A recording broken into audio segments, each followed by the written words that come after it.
Hello and welcome back to our channel. So today in this video we are going to discuss about how to set up a STEP account for teens. So without wasting much of our time, let's get straight into the video.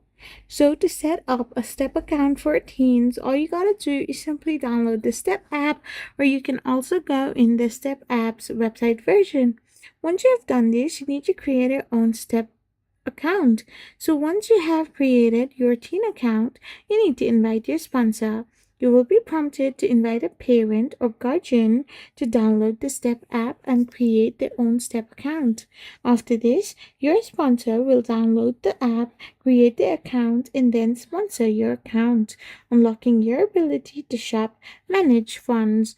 After this, your account is sponsored. Link a debit card or external bank card to fund accounts to your STEP.